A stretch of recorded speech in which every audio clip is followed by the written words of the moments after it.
Hello everyone, আসসালামু আলাইকুম, good morning friends and welcome back to my another new blog.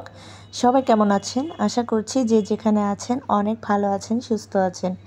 আপনাদের দোয়া ও ভালোবাসায় আমরাও বেশ ভালো আছি। প্রতিদিনের মতো চলে আসলাম নতুন আরেকটি লাইফস্টাইল ব্লগ নিয়ে। তো আজকের ব্লগটি সকালবেলা থেকে শুরু করেছি আর অনেক দিন পর আপনাদের সাথে ভিডিও শেয়ার করছি। আশা করছি পুরো ভিডিও জুড়ে একটা লাইক দিয়ে আমার পাশে থেকে যাবেন। আর যারা অলরেডি এই কাজটা করেছেন আপনাদের সকলকে অসংখ্য ধন্যবাদ জানাচ্ছি। আর ভিডিও শুরুতে একটা লাইক দিলে দেখা গেছে যে পরবর্তীতে ভিডিও কমপ্লিট করার পর লাইক দেওয়ার কথাটা চিন্তা করতে হয় না। আমি যার ভিডিও দেখি না কেন সবার আগে একটা লাইক দিই, তারপর হচ্ছে পুরো ভিডিওটা কন্টিনিউ করার চেষ্টা করি। তো যাই হোক, এখানে আমার কিচেন র্যাকগুলো এই যে পরিষ্কার করে নিচ্ছি। আর এগুলো অনেক দিন যাবত থেকে অনেকটাই নোংরা হয়ে গেছিলো ধুলাবালি পরে। তো ভাবলাম সকাল সকালেই আমার এই কিচেন র্যাকগুলোকে পরিষ্কার করে নিই। আর এখানে জিনিসপত্র রাখা ছিল সেগুলো আর কি সবসময় রাফ ইউজ করা হয় না, যার জন্য আর কি ধুলাবালি পরে একটু নোংরা হয়ে গিয়েছিল। তো কিচেনের এই ছোটো ছোটো র্যাকগুলো দেখতে কিন্তু ভীষণ ভালো লাগে, আমার কাছে তো মনে হয় একদমই কিউট। তো যাই হোক, এগুলো আমার কাছে আসলে সত্যিকারভাবে অনেক বেশি ভালো লাগে। তো আমার এখানে অনেকগুলো কিচেন র্যাক আছে, তার মধ্যে এই দুইটা খুবই নোংরা হয়ে গিয়েছে, তো এগুলোকে এখন পরিষ্কার করে নিচ্ছি। আর এদিক থেকে আমার আঙ্গুলটা কেটে গিয়েছে, সেজন্যই মানে একটু ব্যথা পাচ্ছি, আর সেটা আপনাদেরকে একটু শেয়ার করলাম। তো অনেক দিন পর ভিডিও নিয়ে চলে এসেছি, আর ভিডিও না দিতে পারলে আসলে একদমই ভালো লাগে না, আপনাদের সাথে কথা না বলতে পারলে। তো অনেক আপুদের ভিডিও দেখেছি, কম বেশি অনেক আপুদের ভিডিও আমি ফুল ওয়াচ করি। তো যাই হোক, আমি চেষ্টা করি যার ভিডিও দেখি তার ভিডিওতে পুরো ফুল ওয়াচ করার জন্য। আর সবার তো আসলে ভিডিও দেখা সম্ভব না, তারপরও দেখা গেছে যে প্রায় 4-5 মিনিটের মতো ভিডিও দেখি, যাতে করে একটু হলেও তার উপকৃত হয়। তো সব কিছু কমপ্লিট করে ধুয়ে পরিষ্কার করে নিলাম, কিচেন র্যাকগুলোকে ধুয়ে জায়গা মতো রেখে দিয়েছি। এখন হচ্ছে অফ ক্যামেরায় এখানে খিচুড়ি রান্না করেছি, আর এই খিচুড়িটা আর দেখানো সম্ভব হয়নি কারণ অনেক বেশি ব্যস্ত, আজ আমার প্রচুর কাজ করতে হচ্ছে। সেজন্য অল্প অল্প করে একটু শ্যুট নিয়ে আপনাদের সাথে ভিডিও শেয়ার করছি। তো সকালবেলা সবজি মানে খিচুড়ি আর কি, সবজি খিচুড়ি বলতে হালকা একটু গাজর দিয়েছি আর ডাল দিয়ে এটা মানে খিচুড়ি রান্না করেছে, আর সেই সাথে ডিম ভাজি। তো সকালবেলা এরকম খিচুড়ি হলে কিন্তু বেশ ভালো লাগে। আর সকাল সকালে খিচুড়ি খেতে আসলে সত্যিকারভাবে অনেক মজার। তো আমার মতো কে কে পছন্দ করেন খিচুড়ি খেতে কমেন্টস করে জানাবেন। তো অফ ক্যামেরায় অনেক কাজ করে নিয়েছি, বাজার গুছিয়ে নিয়েছি, অনেকগুলো বাজার নিয়ে আসা হয়েছে, কাঁচা বাজার তারপর শুকনো বাজার শেষ হয়ে গিয়েছিল, সেগুলো নিয়ে আসা হয়েছে আর সেগুলোকে গুছিয়ে রেখেছি। আর এখন হচ্ছে চলে এসেছি রান্নাঘরে দুপুরে রান্না করার জন্য। এদিক থেকে এই যে আমার ভাতটা হয়ে যাচ্ছে প্রায়। তো আমি যেহেতু ভাতের মার গালাই, তো সেজন্য আর কি আরেকটু অপেক্ষা করছি। তো এখন হচ্ছে আমি এখানে রান্না করব মুরগির মাংস, তারপর হচ্ছে রান্না করব ইলিশ মাছ ভাজি, আর সেই সাথে হচ্ছে করলা ভাজি। আর এগুলোকে করলাকে কেটে নিয়েছি ভাজি করার জন্য। এখন হচ্ছে মাংসটাকে বসিয়ে দেব। তো এই যে দেখতে পাচ্ছেন, সেজন্য আমি এখানে পেঁয়াজ কুচি দিয়ে দিলাম তেলের মধ্যে, আর দারচিনি এলাচ তেজপাতা দিয়ে এখন বেশ ভালো করে একটু লালচে করে ভেজে নিচ্ছি। তারপর এখানে আমি মুরগির মাংসটাকে ম্যারিনেট করে রেখে দিয়েছিলাম। আর সবসময় তো দেখা গেছে যে ডাইরেক্ট মানে মাংসটাকে দিয়ে তারপর কষিয়ে রান্না করে, আজকে একটু ভিন্ন স্টাইলে রান্না করে নিচ্ছি। তো এখানে হচ্ছে মুরগির মাংসটাকে আমি সমস্ত মশলা দিয়ে ম্যারিনেট করে রেখেছিলাম, এখন হচ্ছে তেলের মধ্যে ভেজে নিচ্ছি বেশ ভালো করে। তো এটা ছিল ব্রয়লার মুরগি, আর ব্রয়লার মুরগি দেখবেন যে এভাবে ম্যারিনেট করে আগে থেকে রেখে তারপর হচ্ছে যদি তেলের মধ্যে ভেজে নেন তাহলে কিন্তু অনেক বেশি ভালো লাগে খেতে। আর এটাকে অনেকক্ষণ যাবত আমি কষিয়ে নিয়েছি, তারপর হচ্ছে ঝোল দিয়ে এখন রান্না করে নেব। আর এদিক থেকে ইলিশ মাছটাকে আমি কেটে নেব আর আইস উঠিয়ে নিচ্ছি। তো যাই হোক, ইলিশ মাছগুলোকে মচমচে করে ভেজে রান্না করব, মানে ভাজি করব আর কি। তো ইলিশ মাছ ভাজা খেতে কিন্তু অনেক বেশি ভালো লাগে, আর মানে মচমচা হলে তো কোনো কথাই নেই, সেই সাথে একটু শুকনো মরিচ। তো যাই হোক, এখন ইলিশ মাছটাকে কেটে পরিষ্কার করে নেব। তো আমার আইসগুলো উঠানো হয়ে গেছে।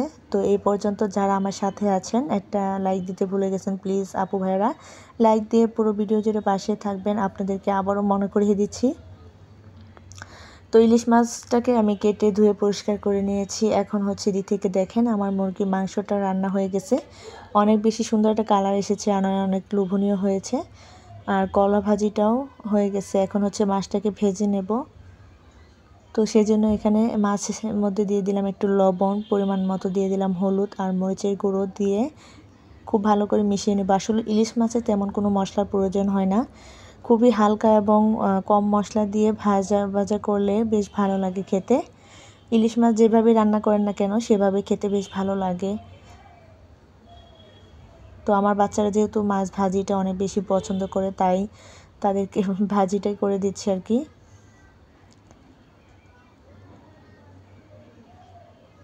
তো এই যে ছোট্ট একটা কড়াই বসিয়ে দিয়েছি, সেখানে একটু হালকা ডুবো তেল দিয়ে ভেজে নিচ্ছি আর কি, যেন মচমচে হয়। আর তার সাথে দিয়ে দেবো একটু পেঁয়াজ বেরেস্তা। আর এদিক থেকে আমার করলা ভাজিটাও হয়ে গেছে। আমার হাজব্যান্ড করলা খেতে অনেক বেশি পছন্দ করে, তবে তেমন একটা খাই না আমি আর কি, আমার এতটা পছন্দ না। করলা ছাড়া অন্যান্য সব কিছুই খাই বা খেতে পারি, তবে এই করলাটা আমার কম খাওয়া হয়। আর এদিকে মাছ ভাজাটাও হয়ে গেছে, অনেক লোভনীয় হয়েছে দেখতে। আর এদিক থেকে মুগ ডালগুলোকে গরম করে নিচ্ছি। আজকের মতো এই পর্যন্তই। আল্লাহ হাফেজ।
এখন হচ্ছে আমি ইলিশ মাছের আইসটাকে উঠিয়ে নিচ্ছি। তারপর হচ্ছে কি এটাকে কেটে পরিষ্কার করে ধুয়ে তারপর ভাজি করব। ইলিশ মাছ ভাজি কিন্তু ভীষণ মজা খেতে, বাচ্চারা অনেক বেশি পছন্দ করে যে কোনো মাছ ভাজা।